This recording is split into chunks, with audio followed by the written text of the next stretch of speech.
सुस्तरी हावाको बेगसँगै बादलले ओढेका ती खाँसे मैदानहरू लाग्छ पृथ्वी र आकाश अलौकिक नृत्यमा समाहित भए जस्तो। विशाल मैदानमा फैलिएको थियो ती सासाना थुम्काहरू। हरेक थुम्काले आफ्नो कथा हावासँग पोख्दै थियो। त्यही हावाको मिठो बास्नाले हरेक थुम्कामा आफ्नो पाइला टेकु जस्तो भइरहेको थियो। घाम र कुहिरोसँग लुकामारी खेल्दै हावासँग गीत गाउँदै थियो ती सासाना थुम्काहरू। वर्षाको हरेक स्पर्शले झन् अमृत जै जीवन्त थियो यो ठाउँ। यो ठाउँ अरू कुनै नयाँ नभइकन सैलुङ भनेर चिनिन्छ। 100वटा सासाना थुम्काबाट सैलुङ भनेर चिनिने यो ठाउँ काठमाडौँबाट केवल 113 किलोमिटर दूरीमा रहेको छ। दोलखा र रामेछापको सिमानामा पर्ने यो ठाउँ करिब 3146 मिटर उचाइमा अवस्थित छ। यस ठाउँबाट खुलेको आकाशमा पूर्वतिर सगरमाथा देख्न सकिन्छ भने पश्चिमतिर धौलागिरीसम्मको दर्जनौं हिमश्रृङ्खला एकै नजरमा देख्न सकिन्छ। वर्षायाममा कुहिरोसँग हरियो देखिने यो ठाउँ हिउँदमा सुनौलो घाँससँग सेता हिमाल छर्लङ्गै देखिन्छ। त्यसैले सैलुङ एउटा रङ्गमञ्च हो जहाँ रङ र प्रकृतिको अनुपम दृश्य देख्न सकिन्छ। सैलुङ केवल गन्तव्य मात्र होइन, जसरी 100वटा थुम्का जसरी हामीमा पनि 100वटा सपना उजागर गर्दछ र यसले हामीलाई अनन्त क्षितिजको अद्भुत अनुभव गर्न सकिन्छ।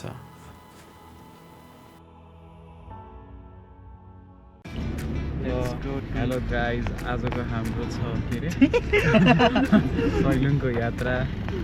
हामीसँग छ विवेक ब्रो, सुमित ब्रो, पूजन ब्रोहरू हुनुहुन्छ। हेलो हाई जोग्ली राई पनि हुनुहुन्छ। जोग्ली राई यसो हाई भन्नु। हेलो। सो अब हामी चाहिँ कहाँ छौँ? अब बनेपा साँगा पुग्न लाग्यो है। अब हाम्रो एकदम बबाद भन्छ होइन, गएर ड्रोन उडाउनुपर्छ होइन, के भन्नु छ अरू छैन ल यार। Let's go. So let's go बाबा। पछि बेलुका जानु भएन? हामी बेलुका गयो। अनि जुन एउटा बहिनीलाई मैले लास्ट मिनेट लिएको थिएँ। सो गाइज, हामी चाहिँ मामास क्याफे आइसकेका छौँ। अब हामी ब्रेकफास्ट गर्नेछौँ। हाम्रो मित्रजनहरू छन् यहाँ। यस्तो बब्बाल खुवाको ब्रेकफास्ट हो। सही छ है एकदम। एजेन्ट भएको त्यसमा त आफ्नै त धेरै हुन्छ यार, फाइल जस्तो के अरे कन्फिग फाइलहरू हो। यहाँको स्पेसल खुवा टोस्ट। हाम्रो उहाँ चाहिँ टेनिङ दाई।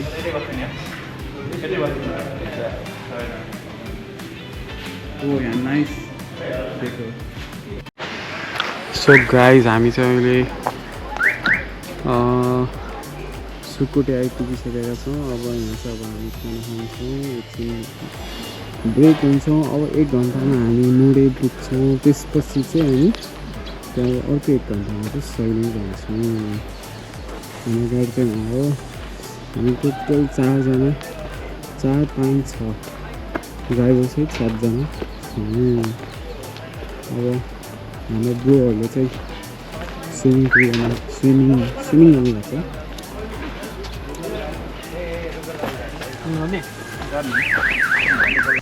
सो गाइज, हाम्रो स्यान्डी बिच रिसोर्ट यो सुकुटेमा चाहिँ हामी आइसकेका छौँ। अब चाहिँ गाइजहरूले यहाँ स्विमिङ पुल गर्न गइरहेको छ।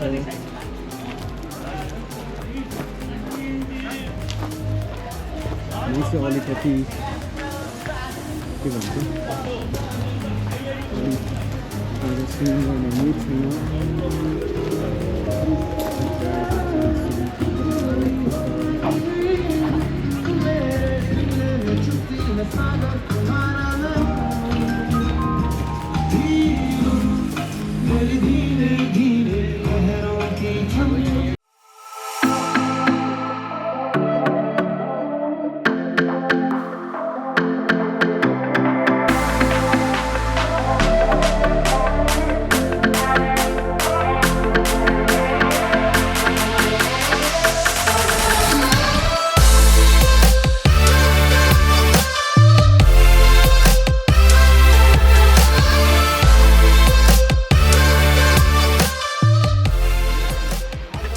गाइज हामी चाहिँ ग्रेट वाल अफ चाइना पुगिसकेका छौँ।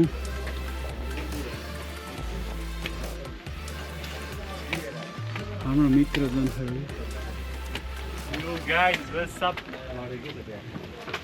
पानी परिरहेको हो। हेलो गाइज, फाइनली म सैलुङ पुगिसकेको छु। This is the view. अति बवाल छ, अति बवाल। मौसम पनि ठ्याक्कै खुलेको, घाम लागिरहेको। इट्स अ फुल ग्रिनरी, सही छ।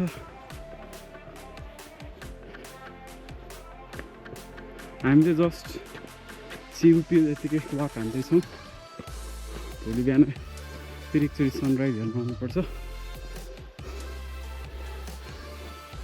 सो अति नै दामी छ।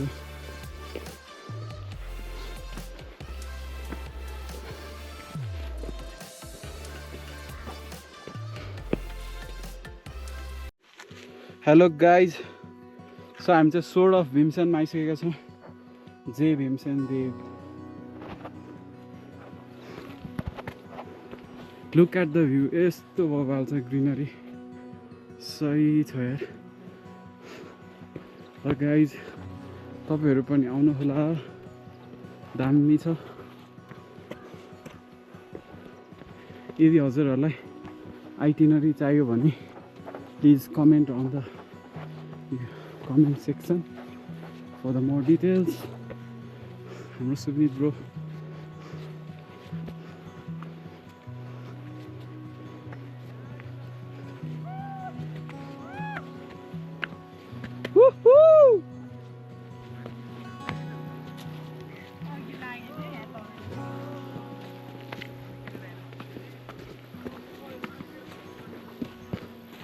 as you can see the panoramic views.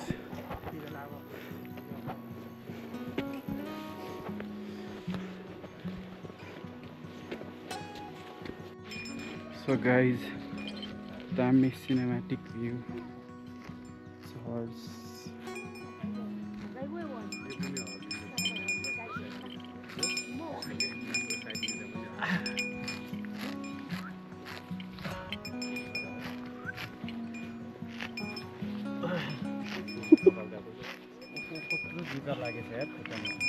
निकाल्नै दिँदैन यसले।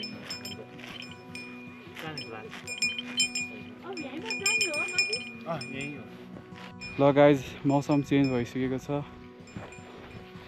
Because of climate change. मौसम चेन्ज भइसकेको छ बिकज अफ क्लाइमेट चेन्ज। त्यो चाहिँ हाम्रो चोक्ली दाइले भन्नुभएको।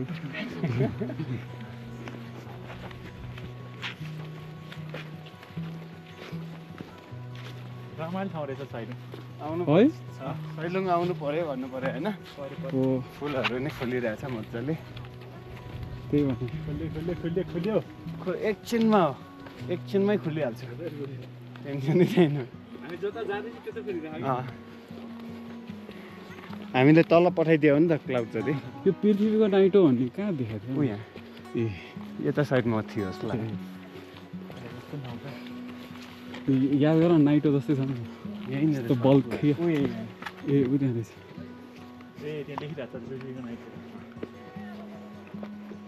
बुद्धको पाइला। ओ क्या खतरा देखा क्या। घोडा हिँड्ने कडक कडक कडक कडक कडक कडक। वो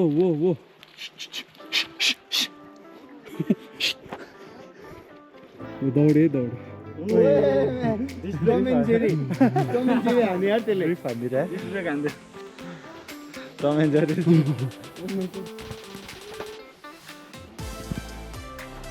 So guys, finally हामी भ्यू टावर पुगिसकेका छौँ।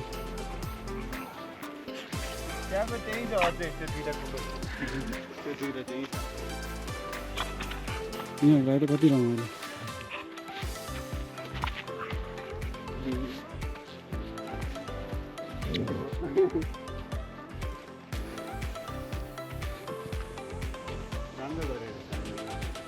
है खल्डो खनेर राखेको थियो। अहिले चाहिँ यस्तो डस्टबिन बनाएर एकदम सही भइरहेको छ गाइज। फोहोरहरू चाहिँ यस्तोमा हालौँ। बाइन्डरहरूले तान्छ कि त्यो पनि हो सही आइडिया लाएर चाहिँ यो सानो पर्वमा चाहिँ है नभए बाइन्डरहरूले त्यो खल्डोबाट तानेर सब बाहिर फालेर राखिन्छ क्या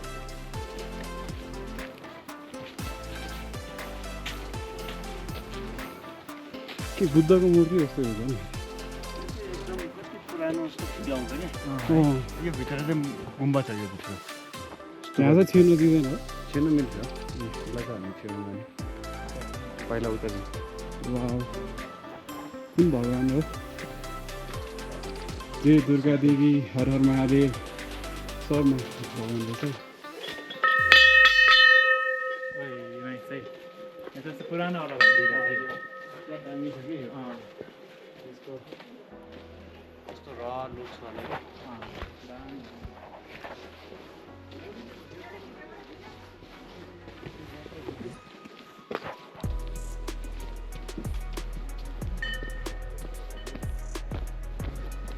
हो दामी ल त्यहाँ त ऊ पनि रहेछ विवेक ब्रो हेर न पोन्ड क्या पोन्ड सानो लेकमा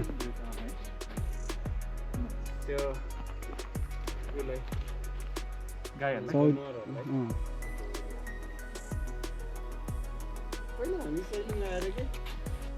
चिया खाने भए थाहा भयो गाई हामीले चिया खाँदैछौँ।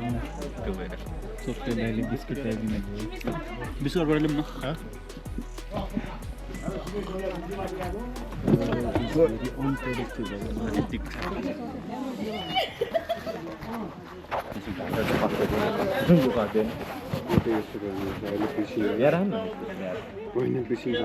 फाइनली माथि भ्यू टावर आइसकेका छौँ।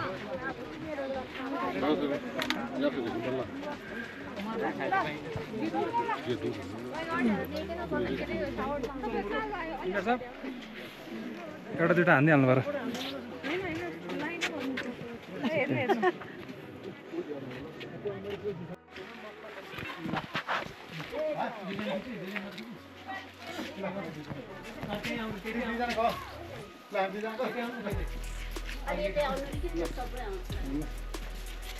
ओम माने पेमे हो ओम हम बज्र पानी हो।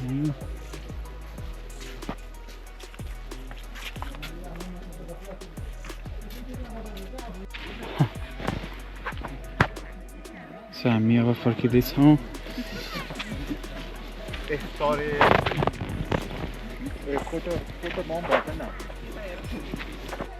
सबले ढोक्छ है त्यसमा।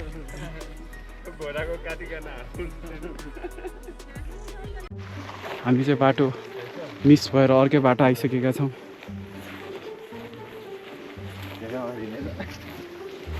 We lost the trail, but we gonna make to the destination. हामी खोजेर हराएर हाम्रो साथीहरू हेर्नुहोस् बल्ल होटेल आयो। हामी कहाँ घुमेर आयो क्या बाँधे गुफाबाट बाटो मिस भएको।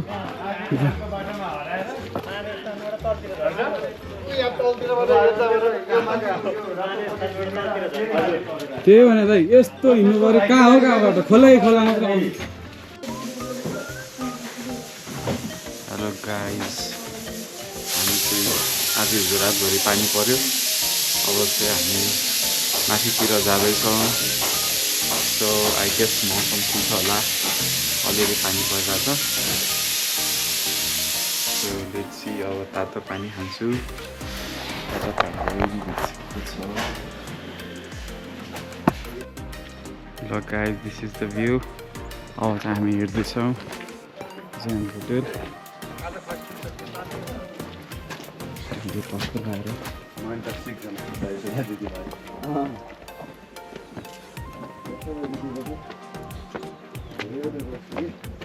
त्यो इन्जेक्सन बोकेर जानुपर्छ अनि अति दामी थोल्या छ सिकेन्सी।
गाइज अब चाहिँ म ब्लग एन्ड गर्न गइरहेको छु. So it's the and of the blog. So अति बवाल ठाउँ छ एज यु क्यान सी. अनि यस्तो फोहोरहरू चाहिँ नफ्याँकिदिनु होला त्यसरी यहाँ अगाडि हेर्नु.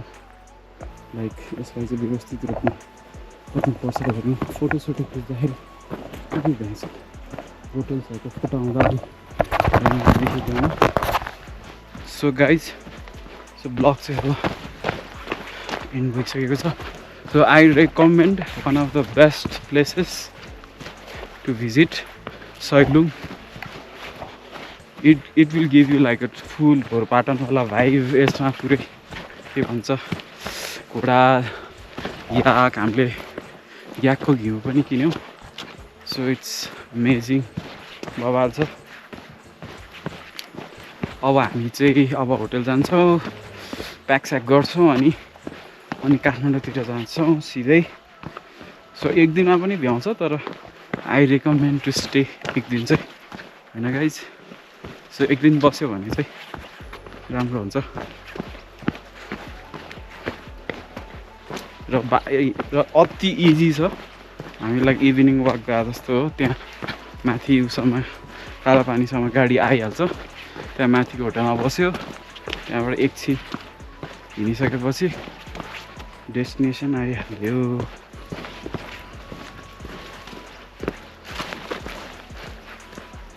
So guys, bye bye, see you. So we'll see you on the next vlog.